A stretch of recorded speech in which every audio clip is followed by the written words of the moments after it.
এই স্পিডোমিটার দেওয়া উচিত ছিল 4B-তে, এই সেলফটা দেওয়া উচিত ছিল 4B-তে। এই ব্যাগটা তাদের জন্য না যারা 125 সিসির বাইক কিনতে চাচ্ছেন, এই ব্যাগটা তাদের জন্য যারা 150 সিসি কিনতে চাইতেছেন বাট বাজেটের জন্য কিনতে পারতেছেন না। এই hello everyone, welcome back to my YouTube channel, welcome to another video. তো আজকে বাইকটা হচ্ছে টিভিএস রাইডার 125। প্রথমে হচ্ছে বাইকের কিছু স্পেসিফিকেশন কথা বলি। তো এই যে হচ্ছে বাইকের লুকস, সামনে থেকে দেখতে এটা অনেকটা প্যাচার মতো লাগে, মুখটা চ্যাপটা মানে কেমন জানি ভালো লাগে না। অ্যান্ড বাইকের ইঞ্জিন সম্পর্কে যদি বলতে হয়, এটা হচ্ছে 125 CC air cooled 3 valve 2 stroke একটা ইঞ্জিন। ততদিন পর্যন্ত আপনারা 2 ভ্যালভ 4 ভ্যালভের কথা শুনেছেন, বাট এটা হচ্ছে একটা 3 ভ্যালভের ইঞ্জিন। অ্যান্ড এটার সামনে হচ্ছে একটা ডিস্ক ব্রেক অ্যান্ড পেছনে হচ্ছে ড্রাম ব্রেক। সামনের টায়ারটা 80 সেকশনের অ্যান্ড পেছনে হচ্ছে 100 সেকশনের টায়ার। অ্যান্ড হচ্ছে বাইকের সিট 2 ইঞ্চ সিট ব্যবহার করা হয়েছে এই জায়গায়। অ্যান্ড এই যে হচ্ছে বাইকের হ্যান্ডেলিং স্পিডোমিটার, এই জায়গায় হচ্ছে ইঞ্জিন কিউ সুইচ, জায়গায় সেলফ, এই জায়গায় হচ্ছে ডিপার আপার হর্ন ইন্ডিকেটার। অ্যান্ড এই হচ্ছে বাইকের চাবিটাও খুব সুন্দর। অ্যান্ড এই হচ্ছে স্পিডোমিটার, এটার মাঝখানে হচ্ছে টাইম শো করে, এই জায়গায় ঘের শো করে, এই জায়গায় স্পিড শো করে, এই জায়গায় হচ্ছে আরপিএম শো করে, এই জায়গায় ট্রিপ অর্ডো, অ্যান্ড এই হচ্ছে মাইলেজ শো করে। তো এই হচ্ছে স্পিডোমিটারটা খুব সুন্দর কালারফুল একটা স্পিডোমিটার। অ্যান্ড এই বাইকের সেলফ ভাই মারাত্মক লেভেলের একটা সেলফ। এই দেখেন ভাই, জাস্ট এই যে টাচ করলাম, বাইক স্টার্ট। আপনি জাস্ট টাচ করবেন অ্যান্ড বাইক স্টার্ট হয়ে যাবে। অ্যান্ড যে জিনিসটা দেখানো হয় নাই সেটা হচ্ছে এ বাইকে কিন্তু সিবিএস ব্রেকিং সিস্টেম ব্যবহার করা হয়েছে। সিবিএস মানে হচ্ছে যখন ধরেন আপনারা পিছনের ব্রেক চাপ দেবেন তখন আপনার সামনের ব্রেকেও কাজ করবে। বাট এই জায়গায় একটা প্রশ্ন হচ্ছে, ব্রেকিং ক্যালিপারের পাইপ হচ্ছে একটা, বাট সিবিএস ব্রেকিংয়ে থাকার কথা দুইটা। তো অনেকেরও প্রশ্ন, আমারও প্রায় প্রথমে ডাউট ছিল যে একটা পাইপে আবার সিবিএস ব্রেকিং সিস্টেম কীভাবে হয়।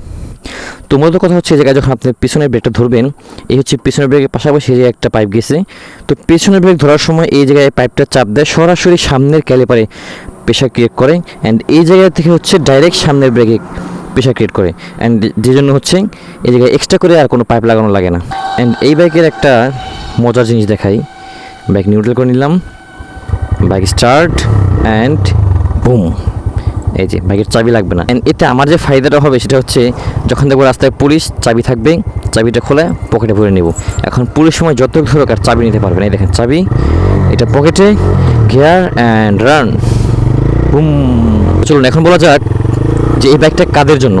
এই ব্যাগটা তাদের জন্য না যারা 125 সিসির বাইক কিনতে চাচ্ছেন, এই ব্যাগটা তাদের জন্য যারা 150 সিসি কিনতে চাইতেছেন বাট বাজেটের জন্য কিনতে পারতেছেন না।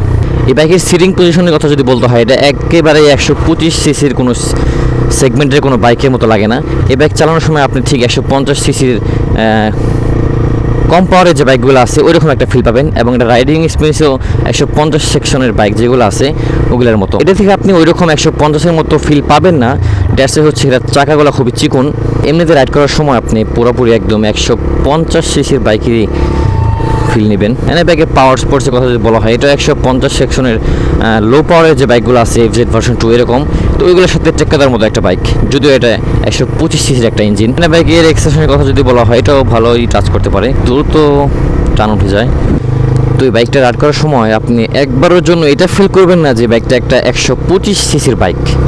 এই বাইকটা চালানোর সময় আপনি ঠিক 150 সিসির যে বাইকগুলো আছে লো পাওয়ারের, ওই বাইকের মধ্যে একটা ফিলিংস পাবেন। যেমন ধরেন এফজেড ভার্সন 2 এরকম আরও যত বাইক আছে এগুলো চালানোর সময় যে ফিলটা পান, এই বাইকটা চালানোর সময় ঠিক ওই রকম একটা ফিল পাবেন। বাট কন্ট্রোলিংয়ের কথা যদি বলি, ওইটার মতো কন্ট্রোলিং হবে না, বিকজ এটার চাকা হচ্ছে চিকন, সামনে হচ্ছে 80 সেকশন, পিছনে 100 সেকশন, গ্যাসে হচ্ছে এটা দিয়ে ওই রকম ফিল পাওয়া যায় না। বাট এই বাইকের পাওয়ার অ্যান্ড হচ্ছে এক্সেসরিজ যেগুলো দিচ্ছে এগুলো প্রায় 150 সিসির বাইকেও থাকে না। যেমন ধরেন এই স্পিডোমিটার দেওয়া উচিত ছিল 4B-তে, এই সেলফটা দেওয়া উচিত ছিল 4B-তে, বাট তা দেয় নাই।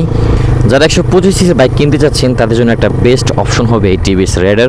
অ্যান্ড এই বাইক 125 সিসির ইঞ্জিন হলেও এর টপ স্পিড কিন্তু প্রায় মাঝে মধ্যে 130 এর উপরেও চলে যায় মাঝে মধ্যে।